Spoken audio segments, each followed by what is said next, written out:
দর্শক, মায়েরা যখন গর্ভাবস্থায় থাকে বা প্রত্যেকটা মায়ের এই গর্ভকালীন সময় নানা রকমের জটিলতা হতে পারে, তার মধ্যে ডায়াবেটিস কিন্তু অন্যতম। আজ আমরা কথা বলবো গর্ভকালীন সময় ডায়াবেটিস জনিত জটিলতা, চিকিৎসা ও প্রতিকার নিয়ে। দর্শক সবাইকে আমন্ত্রণ বৈশাখী টেলিভিশন নিয়মিত স্বাস্থ্য বিষয়ক আয়োজন বৈশাখী হেলথের আজকের পর্বে। পুরো আয়োজন জুড়ে আপনাদের সাথে আছি আমি ডাক্তার ফারজানা আলী।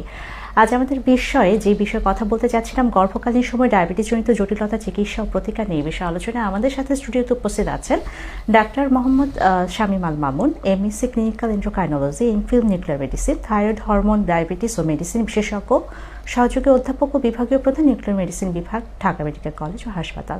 স্যার, আমন্ত্রণ জানাচ্ছেন আজকে পর্বে। কেমন আছেন? আপনাকে ধন্যবাদ। সেই সাথে বৈশাখী টিভির অগণিত দর্শক আমার শুভেচ্ছা।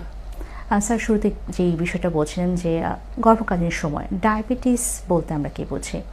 আসলে ডায়াবেটিস তো প্রেগনেন্সি, একটু গর্ভবতী হয়ে যেতে পারে। গর্ভকালীন সময়ে যদি কোনো রোগীর আগে ডায়াবেটিস নাই, কিন্তু গর্ভকালীন সময়ে তার যদি ডায়াবেটিস দেখা দেয়, অর্থাৎ বাচ্চা পেটে থাকার জন্য যে ডায়াবেটিস, সেটাকে আমরা বলি জেস্টেশনাল ডায়াবেটিস মেলাইটাস, অর্থাৎ বাচ্চা পেটে আসার জন্য তার ডায়াবেটিস হলো। আপনি যে কথা বলতেছিলেন যে গর্ভকালীন সময়ে ডায়াবেটিস আসলে কিভাবে, তার প্রতিকার কি কি জটিলতা হতে পারে। আসলে দুই ধরনের রোগী আমরা পাই। একটা হচ্ছে গর্ভকালীন সময়ে তার ডায়াবেটিস দেখা গেছে, আর একটা হচ্ছে যে একজন রোগী ডায়াবেটিস আক্রান্ত, সে গর্ভবতী হয়েছে। দুইটার ক্ষেত্রে ম্যানেজমেন্টের ক্ষেত্রে আমাদের চিকিৎসাটা করতে হয়। তাহলে দেখেন যে এখন তো সবাই প্ল্যান করে ভেবে নেয়, সবাই চিন্তা ভাবনা করে ভেবে নেয়। তাহলে গর্ভকালীন যাদের ডায়াবেটিস আছে বা না আছে, যারা প্ল্যান করে ভেবে নেয়, তাদের ক্ষেত্রে আপনার কাছে আসতে পারে।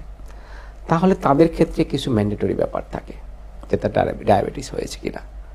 সেই সময় আপনি একটু সুগার চেক করে দেখলেন তার ডায়াবেটিস হয়েছে কিনা, সেটা দেখলেন।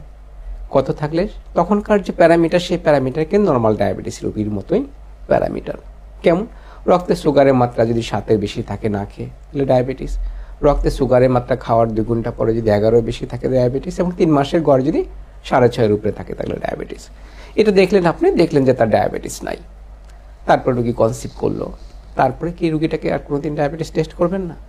অবশ্যই তাকে টেস্ট করতে হবে। সেটা কত? আমরা 12 থেকে 14 সপ্তাহের মধ্যে একটা ফলো আপ টেস্ট তার করে থাকি। দেখেন পার্থক্যটা এখানে কোথায়। আপনি যে মাত্রা বলছিলেন যে 7-এর উপরে গেলে ডায়াবেটিস, গর্ভকালীন সময়ে কিন্তু এই 7টা আপনার রাখা যাবে না। তখন কি? তখন যদি সুগারের মাত্রা 6-এর উপরেই চলে যায়, তাহলে আপনার ডায়াবেটিস। না খেয়ে খাওয়ার 2 ঘন্টা পরে যদি 7.8-এর উপরে চলে যায়, তাহলেও আপনার ডায়াবেটিস। এখন একজন গর্ভকালীন সময়ে 12 সপ্তাহ বা 14 সপ্তাহে একজন রোগী টেস্ট করে দেখলো, খাওয়ার 2 ঘন্টা পরে তার ডায়াবেটিস 8 আসছে। সে কি ডায়াবেটিস আক্রান্ত? হ্যাঁ, সে অবশ্যই ডায়াবেটিস আক্রান্ত।